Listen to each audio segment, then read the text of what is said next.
To all who come to this happy place, welcome. Welcome. Well, come in. Let's put on the show. Your cadaverous pallor aloha, betrays an aura of foreboding. Hang on to them hats and glasses. And now, ladies and gentlemen, remain seated, please. Permanecer sentados, por favor. One of the most popular adventures in Disneyland, the Matterhorn bobsleds, which take guests on a chilling bobsled run through icy caverns, fog banks, eerie, colorful icicles and ice crystals, and a terrifying encounter with the abominable snowman.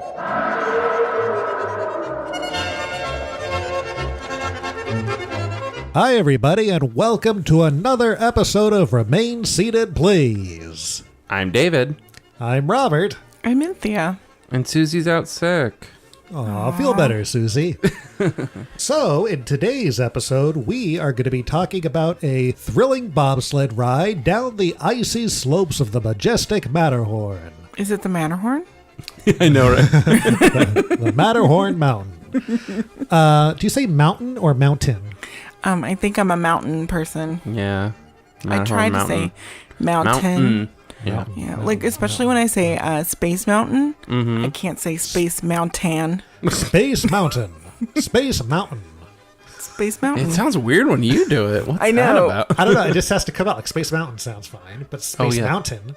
Oh, well, it's weird as just now when you did mountain, it sounded weird. Space Mountain. But after your fast pass situations. So this year, 2019, marks the 60th anniversary of the Matterhorn bobsleds. So crazy. Did you know that? May I say, I don't think the Matterhorn has ever looked better. She looks beautiful. It does look she great. She looks a beaut. Mm-hmm. I love the Matterhorn. Ride's a little bumpy, but yeah, I love the theming of it all. Just love it all. It's such a staple. It's like one of those, like, if you get top 5 attractions from, like, anybody, the Matterhorn's in there for sure. Yeah. But visually, I mean. Oh, yeah. You know, because you used to be able to spot it from the freeway. Yeah. Especially if you're coming, I think, is it the 57? 52? Sure. What is that freeway? It's such a beautiful, clear shot of it. It's great. Yeah, and I remember, driving to Disneyland before all the buildings were there, and you could see it pretty far away. Yeah. So I wonder if you can see the Matterhorn from Knott's and like one of the tall, like the parachute drop or whatever. Or that one that got swing stuck. thing, yeah. Mm-hmm. I mean, from the parking structure, you could see downtown LA. Yeah. That's true. So we thought to commemorate the anniversary of the Matterhorn, we would do a whole episode dedicated to the Matterhorn bobsleds. Welcome to a most exciting adventure, a breathtaking bobsled ride down the icy slopes of the majestic Matterhorn. So why don't we talk a little bit about the history of how the Matterhorn came to be, shall we? Let yes, us. Please. Remain. Yeah, this is where we get our namesake. Forget that. Yeah, this is where we get our namesake. That's right. Remain Seated, Please is from the Matterhorn. Oh, I said romaine. Oh. Because you said lettuce. Oh. Romaine seated, please. Tomato. Do you guys know what was before the Matterhorn? What was there? A mountain. You probably know all this. A bunch of dirt. Yeah. There was a bunch of dirt. Basically, when they were making Disneyland, they had Sleeping Beauty's castle, and they had to build a moat around the castle. Can't have a castle without a moat and a drawbridge. Of course. What's a moatless castle? It's just a house. That's like a pizza without mozzarella. Exactly. That was chaos. Too many references.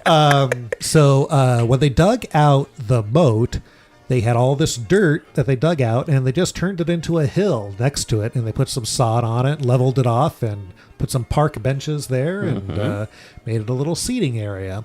And they called it originally Holiday Hill.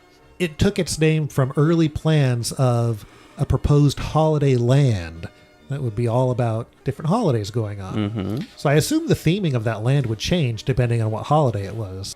Pretty soon after Disneyland was up and running, Walt saw the hill and he wanted it changed because it was a bit of an eyesore. I wonder if it took away from the perspective of the castle, too. If you have a hill next to the castle, it doesn't look as... Yeah. Maybe. But I guess the Matterhorn does the same thing. I guess. Yeah. But the Matterhorn just looks bigger next to the castle. Matterhorn's also to scale, so next to the castle, Yeah. But so it was a bit of an eyesore, and it eventually became a sort of lover's lane. People That's right. would hook Do up. some heavy petting on the... Necking. Yes. They'd neck on that hill.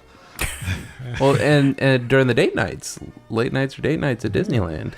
They're open until the clock strikes 1 a.m. on Friday and Saturday night. That's right. And it really was probably in the dark across from the Carnation Plaza Garden. After you're swing dancing, you're all sweating, dancing that, and then you just start, you interlock necks like giraffes. Yeah. I found my thrill on Blueberry Holiday Hill.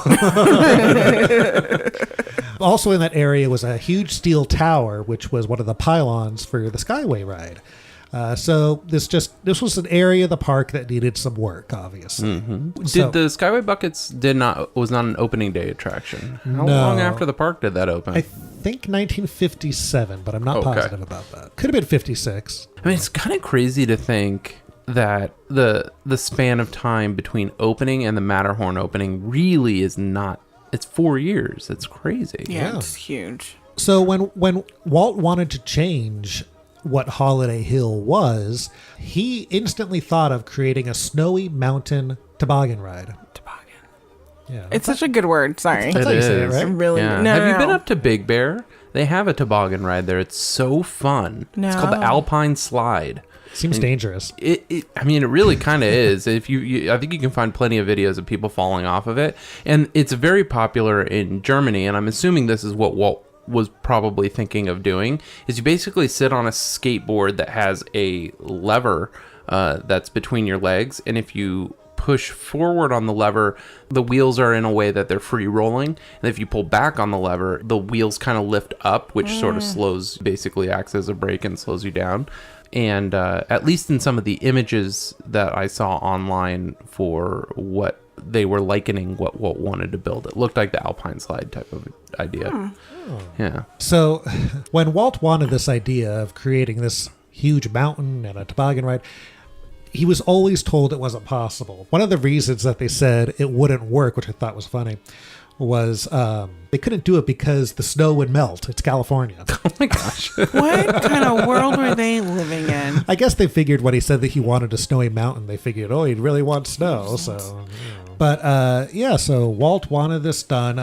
One day, Walt was sitting on a bench looking at Holiday Hill. Walt and his benches. Yeah, he's sitting there on a bench and he's just staring off into space. And an employee came up to him and asked him what he's looking at.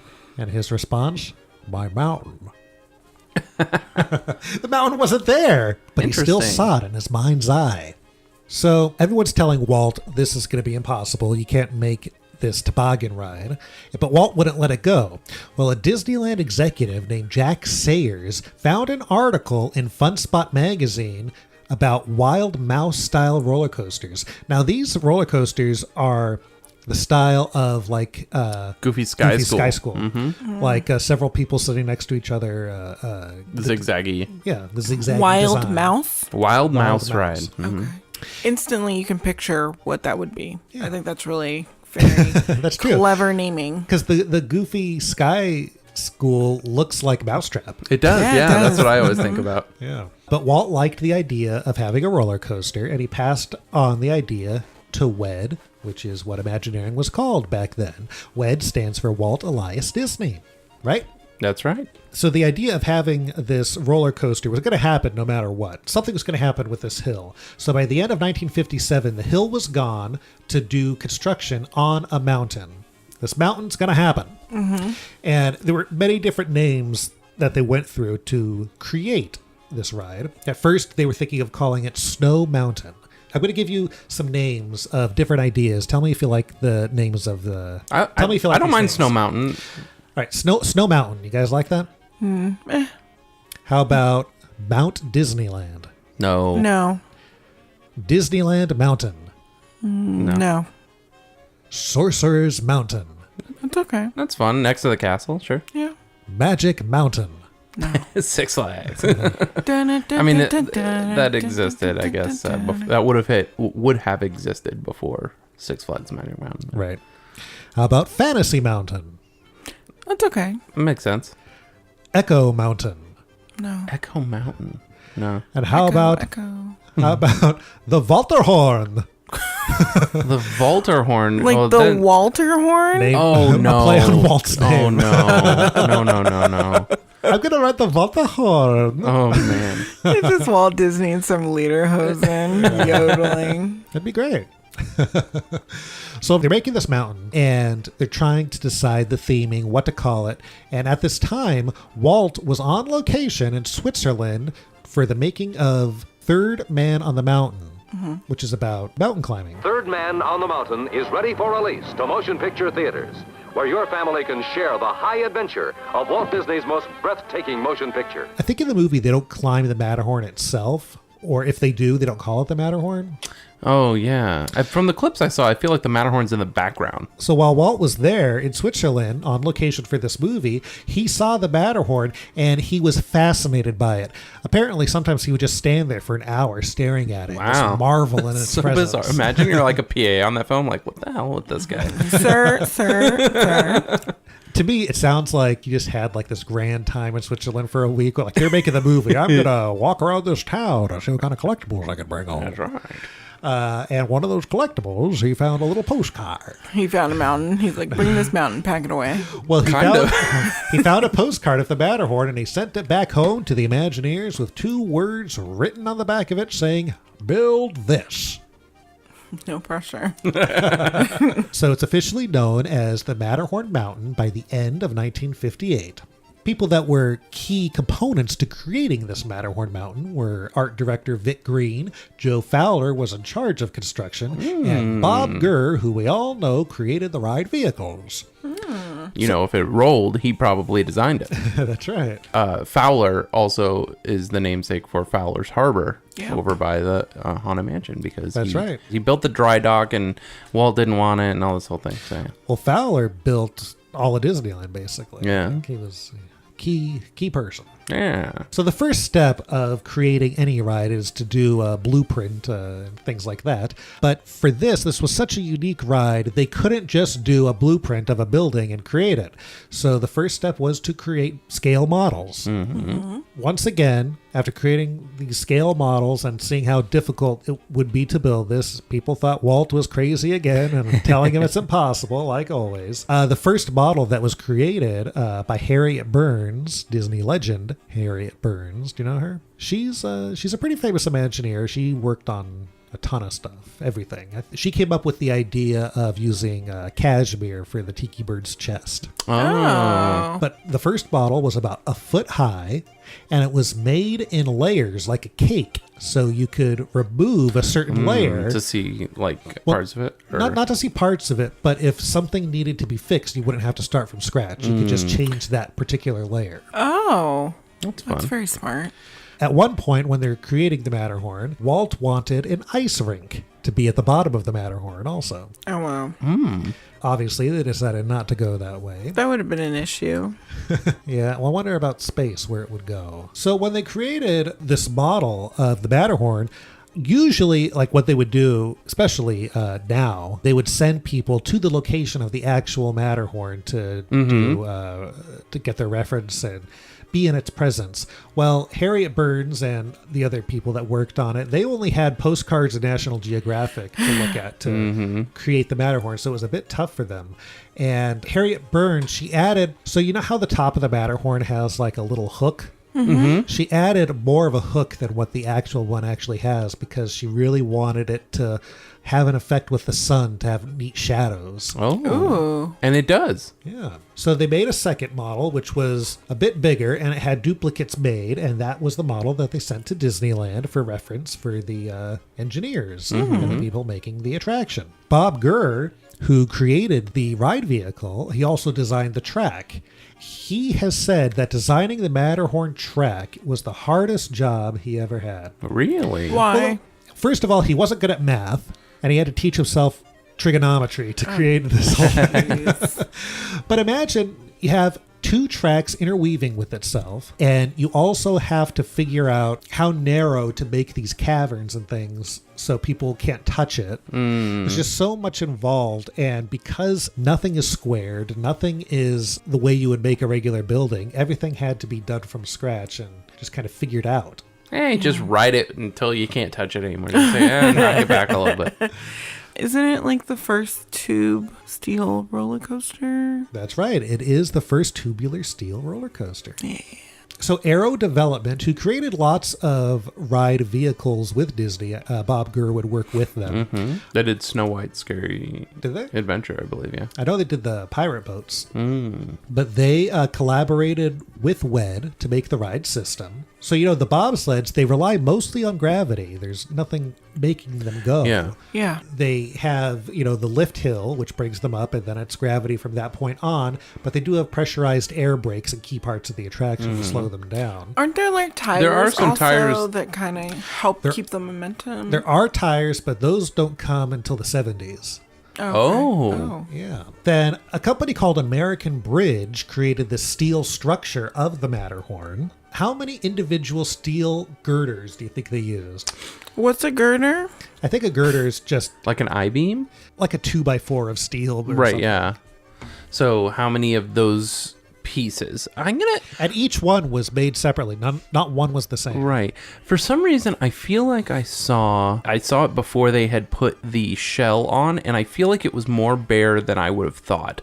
So I'm going to say like 73. Anthea? 2,000. No, 2,500. You're pretty close. 2,175. Yeah, so they had all these beams to create the skeleton of the Matterhorn, and encased in that skeleton was the existing Skyway Tower. Mm-hmm. They built it over the existing tower. Is it still there today? Yeah, it must be. I believe it is. Yeah, it has to be. They also used lots of wood to create the Matterhorn. In the early days, it wasn't really themed much inside, so you could see a lot of that wood. They used enough wood to build 27 1950s era tract homes. Wow. And there's 500 tons of steel and cement. Wow. That's a heavy attraction. They did cement rock work to create the exterior of the Matterhorn, and they worked from the top down. Do you know why? It was so that while they were putting the layers on, they wouldn't fall down onto the completed construction. That makes sense. They didn't want to ruin the work they had already done. Oh, okay. And then they had a special silvery white and blue shade of paint for the snow. The Matterhorn, it ended up being 147 feet tall. It's an exact 1/100th scale of the actual Matterhorn. The Matterhorn itself, the real one, is 14,700 feet. Which is crazy. And then, of course, when you create an attraction like the Matterhorn, you need to have plants and trees and things. Mm-hmm. At the base of the Matterhorn are full-size trees, and then they have stunted trees. The higher you go to give it the illusion that it's bigger than it is. Because if you have a regular-sized tree that's near a scaled-down version of the Matterhorn, it'll look off. And they're all native, I believe, to Switzerland, yes? The trees and plants are native to Switzerland. Oh, really? Mm-hmm. I had no idea. When I was a kid, they had this plant that is not there anymore, but it was so pungent and smelled so bad. And me and my dad would laugh about it so much. I don't remember what we would call it, but I think we would just end up calling it the Matterhorn plant because he owned a lawnmower shop, so we were at nurseries a lot. Sometimes we would smell that and I'm like, oh, it's the Matterhorn plant. So when they were making the Matterhorn, when it was getting to be near complete, the King of Belgium happened to come to Disneyland, and he saw the Matterhorn, and he asked Walt why there were holes in the middle of the Matterhorn. And Walt's response, well, it is a Swiss mountain. Like Swiss cheese, you know. Did he really say that? Yeah. Disneyland legend says so. That's one of my favorite Walt quotes. Yeah. It's right up there with We have all kinds of ghosts, you know. Yeah, well, we have all kinds of ghosts, you know. A ghost is playing, sure. That's right. So back about the trees. So what I thought was interesting also, when they made the Matterhorn, when they made the model actually, every detail was replicated in the full-scale version of the Matterhorn, and they actually would sculpt pockets for trees. Like they'd make little planters almost. And they would put the trees in there, and each planter that's on the Matterhorn has a nutrient solution that feeds into the trees by using a mass hydroponic irrigation system. Oh. So the Matterhorn itself is a giant sprinkler. That's dope. So the ride's built, it's ready, they gotta test it. So, of course, they do it with sandbags at first, and someone says to Bob Gurr, well, you built the thing, you should ride it. So he was the first human test subject. Really? Poor Bob Gurr. He had to deal with the whole monorail situation. Yep. He's had to do just everything. So after Bob Gurr went on it, and they saw it was safe enough. He survived. Yep. A few others decided to go, to be in the first 5, let's say, and one of the people that really wanted to go was Walt himself. The only problem, the track wasn't finished yet. What did Bob Gurr ride? Yeah, that's what I was going to ask. So, what they did... They just put a bunch of pillows at the bottom. What they ended up doing was they put a bunch of hay at the end. So you would just...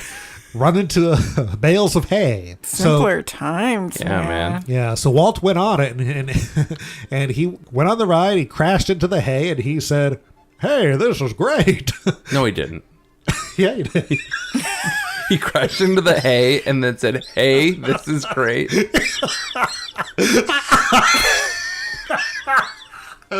Oh, I'm gonna faint.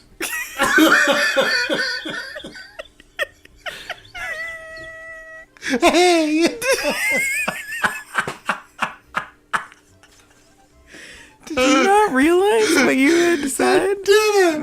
Because that's not the whole quote. The quote is, "Hey, this is great."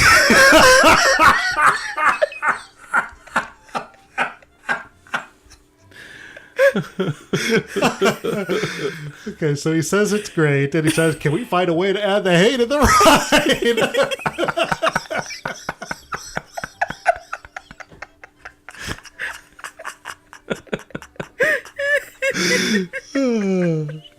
He actually said, "Can we find a way to add the hay to the show?" Oh, man. To the show.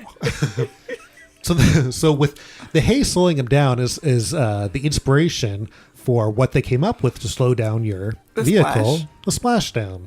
I love the The splash. splashdown. I like that it's called the splashdown. So when they built the Matterhorn, something else was inside of it. What was inside of there, David? What's funny is this is probably one of the first like Disneyland Easter eggy things that I ever like learned about when I was a kid. And apparently everybody else on the internet is sick of talking about it too, which is the half-court basketball court inside the Matterhorn. However, doing the research for it, like trying to find out a little bit more information, apparently there was a rumor going around that the city of Anaheim wouldn't let Walt build a mountain. So he said, it's actually not a mountain, it's an arena for a gymnasium. And that's why the half-court basketball is in there. That's not why. And it's such like a ridiculous, like, what? I had never heard that rumor before, but apparently enough people were talking about it, yeah. But it does exist inside the Matterhorn, and it's really just a break room for the workers and the climbers.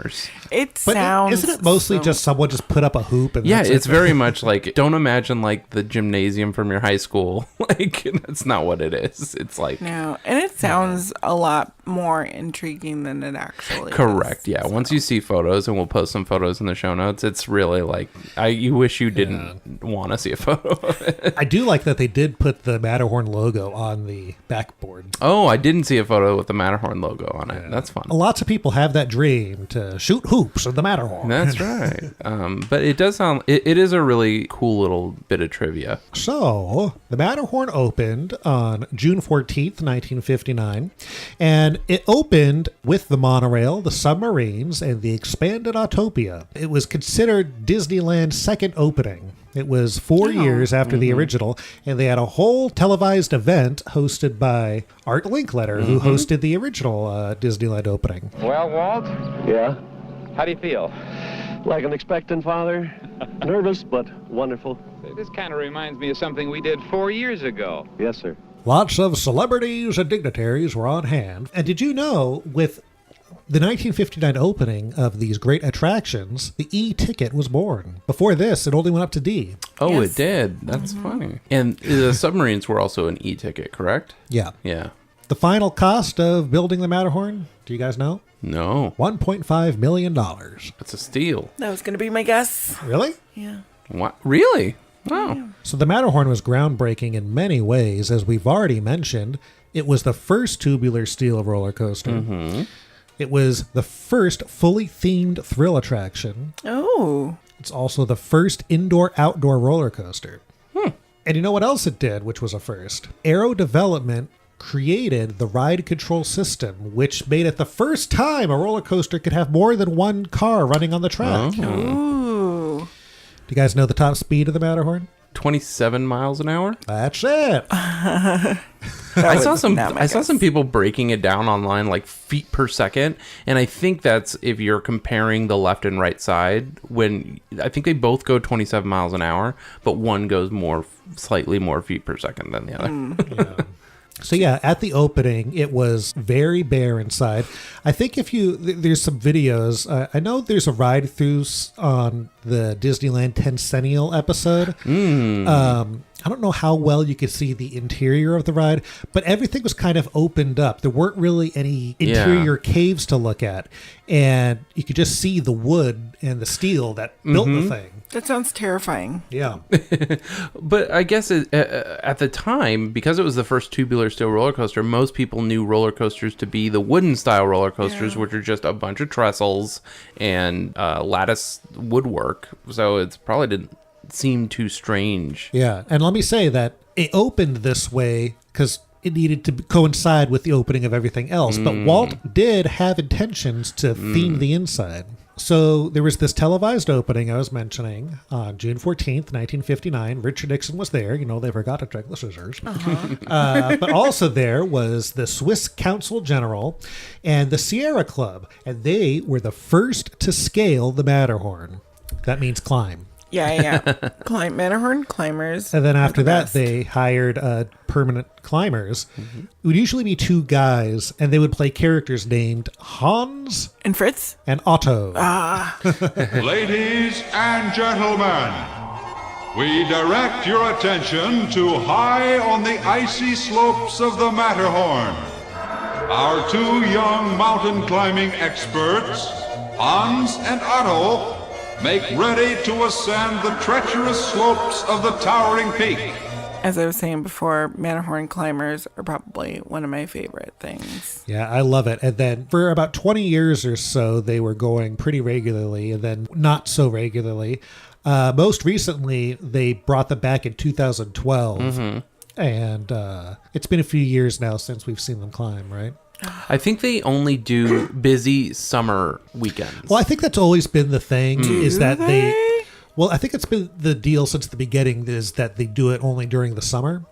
So now in the great year of 2019, if I go during the summer on a weekend and it is busy, will I see someone in lederhosen climbing that mountain? I mean, we've been I didn't there. see anything online saying that they had formally stopped the show. But I also didn't see any scheduled climbing performances. Yeah. But yeah, I haven't seen them climb for a long time now. Yeah. I also didn't see any reason that they stopped, like somebody got hurt. So I looked for those stories. Yeah. No, I don't think there's anything like that. And sometimes, if you're lucky, you could even see a giant mouse climbing the Matterhorn named Mickey. Do you remember for the 50th anniversary, they had a show, and then it was like that guy's booming voice, like the Artist Sheen guy. Wait, what was that? The art of skiing, but he calls it skiing. Oh. And so, yeah, and it would be his thing, and you would see multiple characters on the mountain. To celebrate Disneyland's 50th anniversary, Mickey is going to plant a special flag at the very top of the Matterhorn. Didn't Goofy was on his cell phone and Yeah, I think something like that. I just remember his voice and I don't remember. I'll have to see if you could find that. Yeah, there's a platform where Donald, Goofy, and maybe Minnie would stand between the castle and the Matterhorn, halfway up, and you could kind of see them from both walkways. And then Mickey, I think, would climb or something like that. Was the show? We'll see if we find a video of it, we'll post it in the show notes. And then also there is a staging area for the climbers, and they have a chart in there that shows all the different routes you could take to climb the Matterhorn. And they have scales of difficulty. It almost looks like they're not using a rope when they climb it in the opening 1959 special. And there's one point where one of the guys of this Sierra Club is trying to scale the overhanging ridge at the top. Oh, yeah. And he's just kind of hanging on. And he puts down two little lassos, basically, that he's going to put his feet into to climb up to the top. And then he just kind of wiggles his way to the top. It's so weird. I have to watch this. And doesn't the guy from the Sierra Club, he's like, this is the most difficult part of this style of climbing. Yeah, I think so. What's he doing right now? Again, that is 6th class climbing. He's stepping in slings to make this exceedingly difficult overhang. This is probably the hardest type of climbing there is, and it really takes experts to make it. But he's a professional. Yeah. So yeah, and then also with the climbers, you would also get the guy with the big horn. What's that horn called? In down south in Australia, it's the didgeridoo. But that's not the one. It's the Ricola horn. I'm like, is it the Ricola horn? Let's all yell Ricola. No. Ricola. Let me see. We should definitely put a Ricola commercial in the show notes and just right here.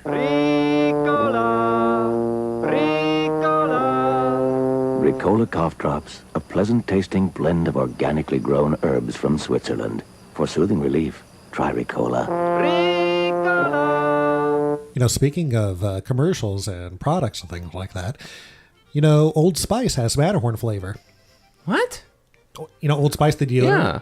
They have a Matterhorn style, and on the cover it has the Matterhorn, and it has gondolas going through it. It's not a flavor. No, it doesn't. Yeah, it does. What? Well, I don't know if it's going through it, but they have gondolas in front of it at least. Okay, it's actually real simple what the horn is called. It is called an Alphorn or an Alpenhorn. An Alpenhorn. So when Matterhorn opened, did you know it was in Tomorrowland? Yes. It was officially a Tomorrowland ride, and then in the 70s they moved it to Fantasyland. That's right. But for the most part, everybody's like, no one knows where it lands. Does it land in Tomorrowland? Well, we do know because there's a map, and the map tells us where it lands. But yeah, I remember everyone, there was a real big moment. but it belongs in Fantasyland. They're like, if you're on this side, then you're on Fantasyland. Doesn't the old attraction poster say Fantasyland, though? Now I'm confused. Maybe it's what you think is the old attraction poster.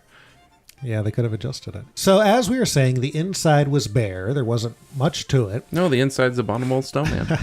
But Walt always intended for things to be on the inside, but it kept getting delayed due to the World's Fair or due to, pirates or Haunted Mansion planning. Mm-hmm. So it never happened. But even since the beginning, since before the Matterhorn was built, they had planned to put an Abominable Snowman in there. Really? Yeah, and Harriet Burns, the same person who was making the models, she made a life-size Abominable Snowman figure. So, okay, keep talking, because I thought we didn't know why he had his name, but now I'm putting together why maybe he has his name. Yeah, no, I don't have any backstory about that. Well, her name's Harriet Burns, and his name's Harold. Yeah, maybe. I don't know. But that's the closest link that I have put. Yeah, the Abominable Snowman that eventually came has been nicknamed Harold by Imagineers or cast members. I'm not sure exactly where the name came from.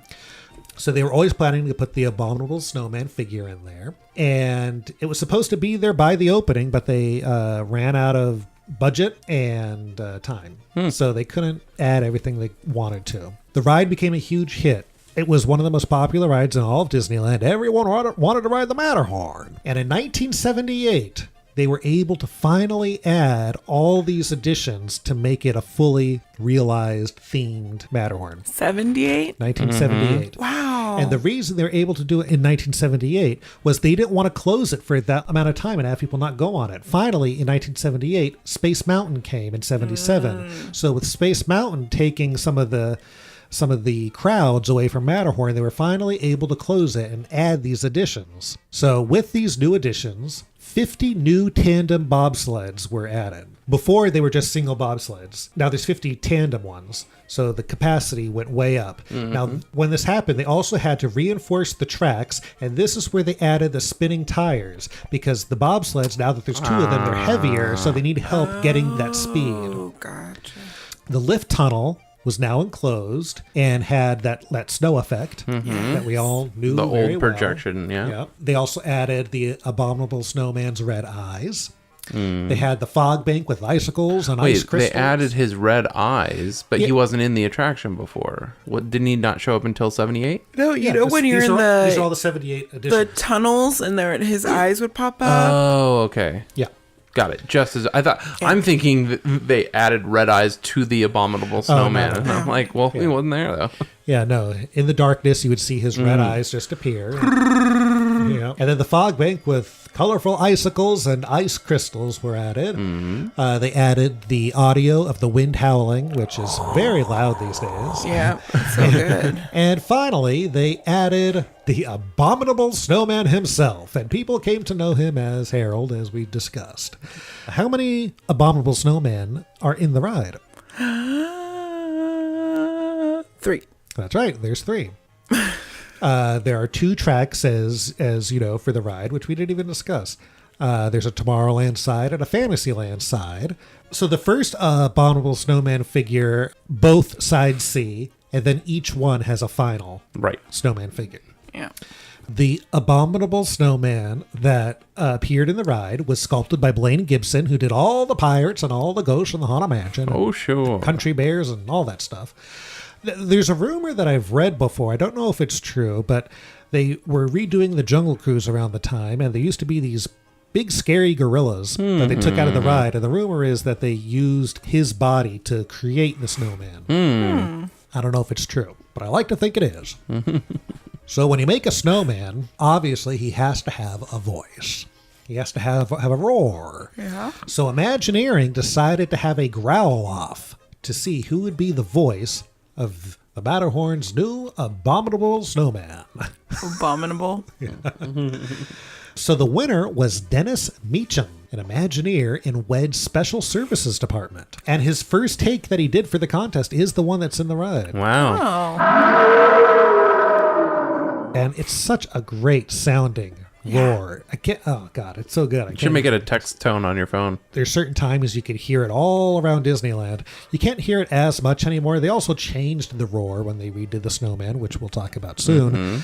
But I think it was able to travel more in the old days because the Matterhorn had all these holes where the Skyway was. So speaking about voices of the Matterhorn, you have to talk about Jack Wagner, who is the voice of Disneyland for many years, and he became synonymous with the Matterhorn bobsleds and the final statement of "Remain seated, please. Permanecer sentados, por favor." Which they have changed. In 2005, I think they changed it. 2005, they changed it to be more compliant to today's standards. But it's still Jack Wagner, which is so bizarre. It's like an alternate take or something. It's still Jack Wagner. They took it from a breakdown spiel. Oh. Please remain seated with your seatbelt fastened. His voice is just incredible. I love it.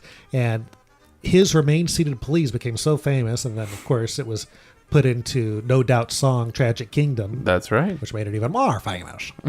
How did we settle on Remain Seated Please for the name of our blog and now podcast? Well, I think because we wanted people to stay seated and listen to the blog. You guys went through some stuff. I think at we one did. point We had a bunch of terrible ideas, but Remain Seated Please makes so much sense. I remember we had... But how did we... We had David Line Park. That was my favorite. No, Disneyland. Disneyland Park. Yeah. Disneyland Park. That was fun. But yeah, it's like... It makes so much sense now. How did we... It almost seems like too good of an idea that we would have come up with. So then the Matterhorn has all the additions, and in 1994, Skyway closed. So at that point, they sealed up the Matterhorn. So the giant holes it had that made it Swiss cheese is now gone. The Tomorrowland side still has those holes, but sealed up from the inside more. Now, is the Mickey on the side of the Matterhorn, was that there before they closed up the holes, or is that a result of them closing up the holes? I don't know about a Mickey. There's a set of holes in the Matterhorn that look like a hidden Mickey. Oh, yeah, I didn't know that. I think they're on the Tomorrowland side. I remember seeing a Photoshop photo, though, where it's like a perfect Mickey silhouette. Oh, it's not perfect. No, it's this one isn't. Yeah. And then in 1995, the Wells Expedition was added to the little fog bank that you go by where the icicles are. And that was in honor of Frank Wells, who was the president of the Walt Disney Company. He died in 1994, the previous year. In a mountaining accident or something? In a mountain climbing accident, which seems strange. I don't know about that, but he was a mountain climber. So the great thing about the Matterhorn, which makes it really special, is it's never been duplicated before. But that doesn't mean they didn't have the idea to duplicate it, and they even got as far as to create concept art one time. They were going to propose a Switzerland pavilion in Epcot and have the Matterhorn in Epcot, which I think would be kind of neat. Yeah. They couldn't find a sponsor for it, and it never got off the ground. But the closest thing would be Expedition Everest, which opened in 2006. There are comparisons, as it's a giant snowy mountain with a Yeti inside of it. Everybody kept wanting a Matterhorn at Walt Disney World, and they kept trying to think of ways to do it. Another way, they tried to create a Mount Fuji attraction in the Japan pavilion that would have been slightly set back, like slightly outside of what we know the berm of Epcot is, and it would have been there. And Kodak basically convinced Disney not to do a Fuji attraction. How dare they? Yeah. Next up in the Matterhorn's history, in 2012, it went down for a big refurbishment, and that's when it got a more realistic paint scheme, which is the scheme we have today, which for a while there, it was almost entirely white. Yeah. And now the Matterhorn has its snow in the proper crevices as if snow actually fell on it. That's right. But it's not glittery anymore. No, right? it is. It is. They actually... It wasn't glittery before. They had sort of a silvery paint, but this time they added glass into the paint to make it shine. I know I look at it all the time, and yet somehow I'm like, it's not glittery. And there's less snow on the south side than there is on the north side. That's right. Why is that? Because we are in the northern hemisphere, and the sun is usually always on the south side of mountains. Oh, good to know. Also in 2012 is when they changed your bobsleds to no longer have lap sitting. That's right. Each person has their own place to sit. Which was a blessing and a curse at the same time. I agree. In 2015, for the 60th anniversary of Disneyland, that's when they updated the Abominable Snowman. He looks great. Yep. So good. So good. Before he was a full-size figure. Now he's kind of leaning out of the Matterhorn, reaching for you. It's like he's climbing out of out of the mountain. So he's kind of like from the waist up. But he's incredible. One of the most realistic animatronics I've ever seen. I don't think his voice is as good as it was before. They changed some things up. It still is great. And then they also added, when you're going up the lift hill... Yeah. They have these things of ice where he's roaming around in the ice. Yeah, he follows you up. Yeah. Yeah. And you hear his footsteps. So good. And that year, they also updated the fog bank scene. They got rid of the Wells Expedition and changed it to an area of things that the Abominable Snowman has collected. Yeah. So it's old ride vehicles like the old Skyway. I love the Skyways in there. Yeah, and what else? Old toboggans. Yeah. Skis. And they're all like ripped apart. Good. Yeah, it's really good. I like it. Me too. 2017 brought Fast Pass to the attraction. Also in 2017, the old Abominable Snowman found its way into another ride. That's Guardians of the Galaxy Mission Breakout. Yeah. And also, very recently, this last year, they added a new entrance and queue to the Matterhorn. Now, the new entrance, it's very neat. It's a little... I really like it. It's like a little chalet and has a... I like the weather vane of the top. It's the top of the Matterhorn with a goat on top of it. And if you line up just right, you can make it the top of the actual Matterhorn. I didn't think to do that. Yeah. And then they have like all of those the flags that connect, and there's like a lot of bells and some hiking equipment, as well as the Fast Pass loading area has an homage to the Fantasyland Skyway clock. That's right. Beautiful. I love it so much. Yeah, the Fantasyland Skyway side was all Swiss themed. That's right. And that was before the Matterhorn. So Walt always had a little bit of a fascination with Switzerland. Yeah. But yeah, so that brings us to today. 60 years of the Matterhorn, and it's as popular as ever. It's a great ride. It does... It could be less bouncy. They could do something, I think. I don't know what they could do, though. It would have to be to the ride vehicle at this point. Well, they could at least give us cushioning seats again. Yes. Yeah. But yeah, the Matterhorn, it's become very famous. It's one of the most famous rides in Disneyland. It's right up there with Pirates and Small World.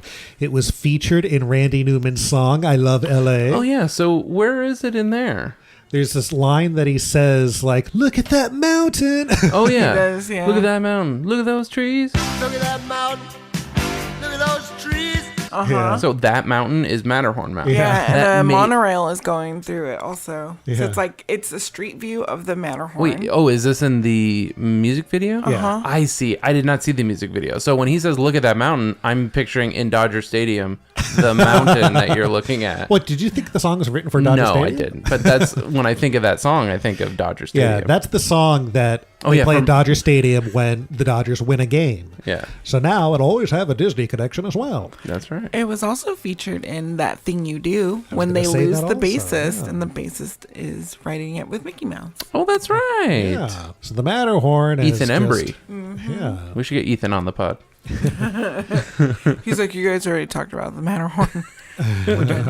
One of my favorite movies of all time is Slums of Beverly Hills. Yeah. And there's one scene where they're trying to skip out on their rent bill. So they get in the car like at 4 a.m. and drive away. And the manager comes out and starts yelling at them and saying, like, where do you think you're going? You're skipping out on the bill. And Alan Arkin just says, no, we're going to Disneyland. We're going to ride the Matterhorn. You want to come? That's good. Yeah. God, that's a great movie. I love that movie. So yeah, that's the Matterhorn. Do you have anything else to add? So for research, this week, I actually rode the Matterhorn. I have very much been a proponent of burning it to the ground, mostly because of just how terrible the experience of riding it physically is. But you got to admit, visually, it's incredible. Well, that's the thing that's easy to forget for me. So I rode both tracks this week, did single rider, which is kind of a pain because they do it randomly. The single rider entrance, even though it is like built into the wood of the chalet of the queue, is not always open. So you might walk up and you say, oh, I'm a single rider. They're like, oh, the single rider queue is not open. Luckily, the cast member was like, come back in about 15 minutes. I learned the second time I went that the cast member standing at the Fast Pass entrance will be holding a stack of green tickets. If they're holding a stack of green tickets, that means that the single rider queue is open.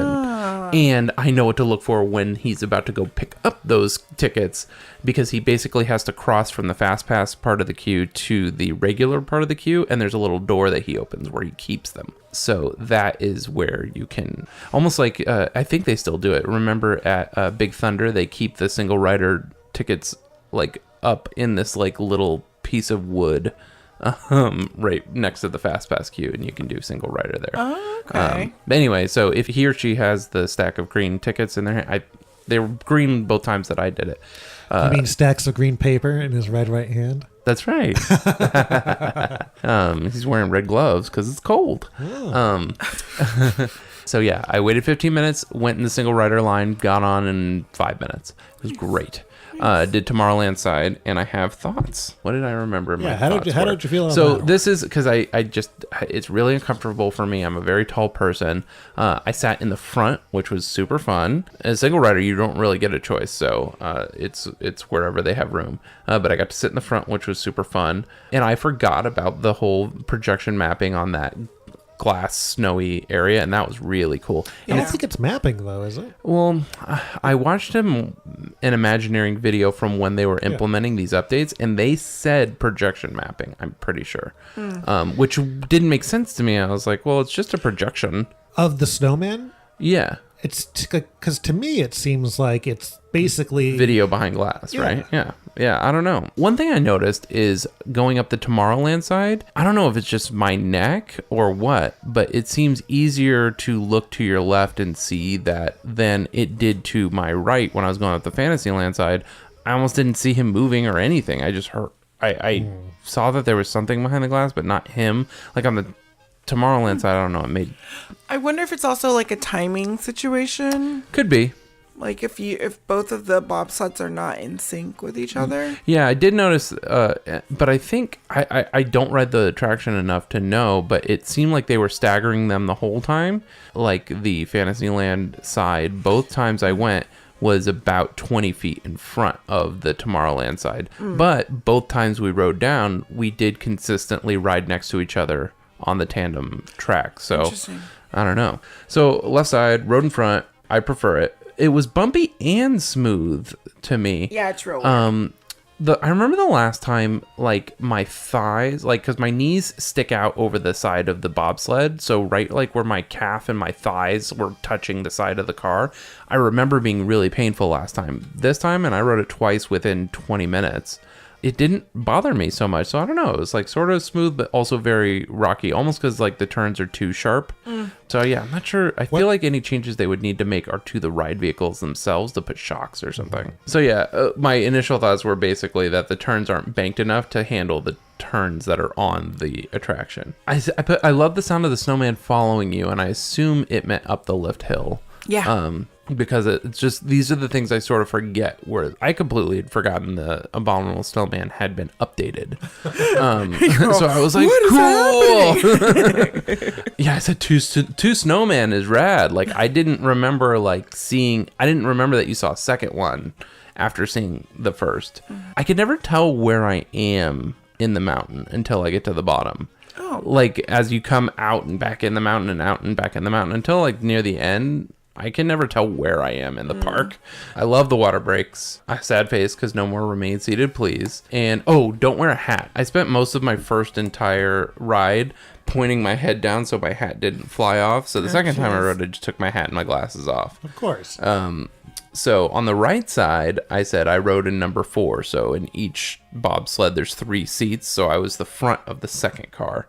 And I remember preferring the Fantasyland side when I was a kid. And I said I wrote that before I rode. I don't know if I ended up preferring... I think I prefer the Tomorrowland side now.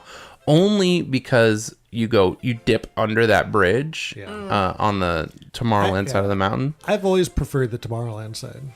I think I prefer the Fantasyland side. Yeah. I will say the Tomorrowland side, you see the second Abominable Snowman earlier, and there still is a lot of ride left. Oh, I did remember. Yeah, it was one seemed like there was a lot of time between it, and I said very dark at the beginning. So on the Fantasyland side, after the lift hill, you kind of go through the mountain for a while before you even go outside, and it's very dark for a long time.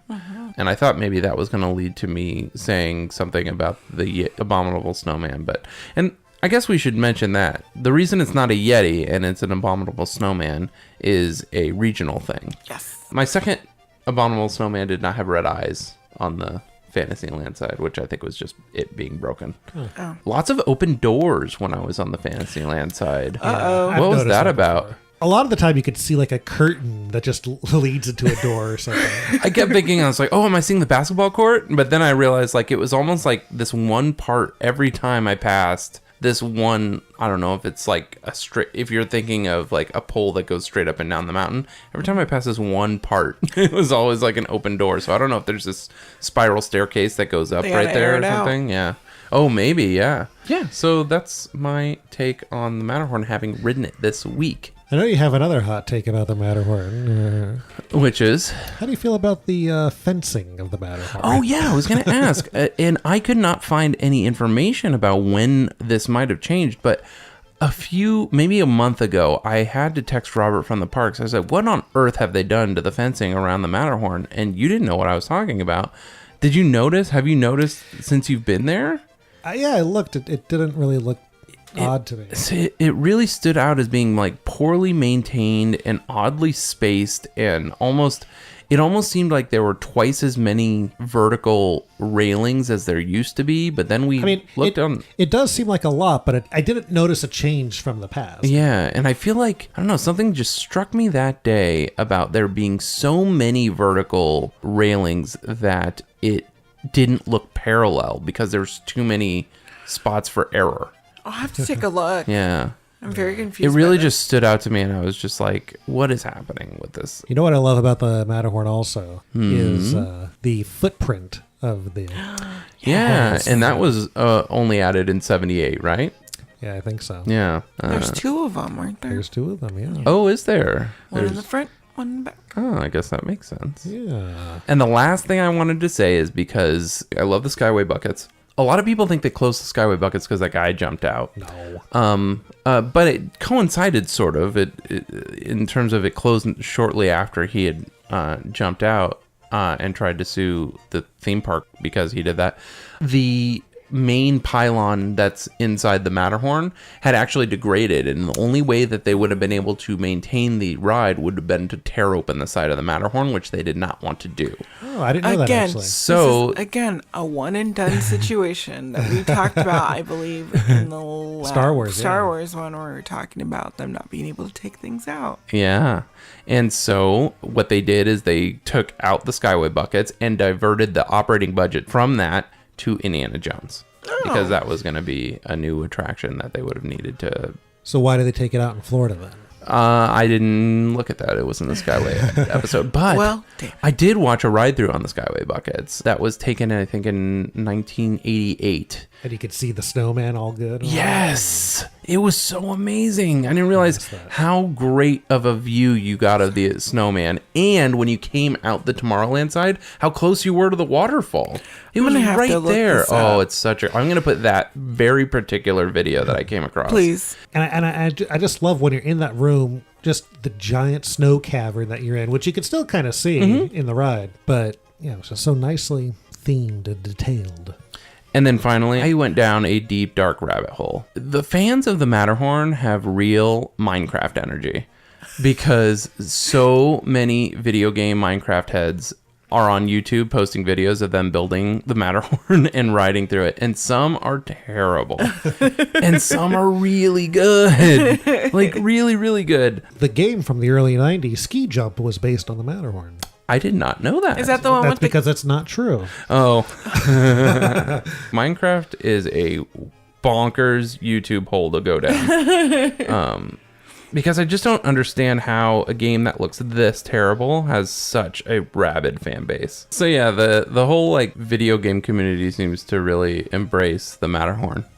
Matterhorn. I think I've turned a new tide on the Matterhorn. I don't think Matterhorn Monday. Yeah, I don't think I would ever stand in line for it. I might fast pass it. For sure, I would single rider it because you can single rider it within 5 minutes. It's great. Well, I'm glad you love it. I do.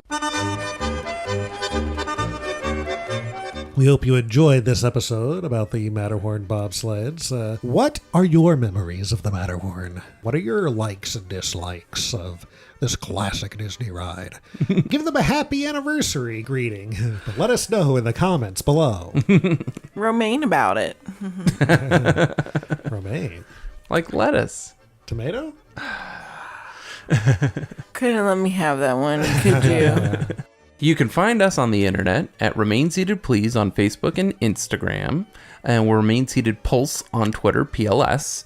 And be sure to rate, review, and subscribe on iTunes. And if you leave a rating, you might get it read on the show. Like this one from Scotty Lineman, which says, definitely my favorite Disney podcast. Best. Thank you, Scotty Lineman.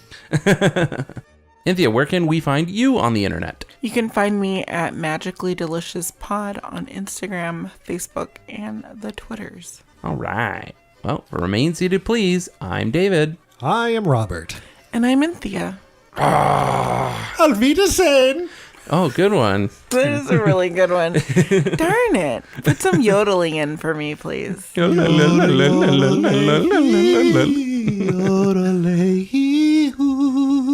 that from? That's like hula, but also yodeling. Yeah, it's from my heart. Bye.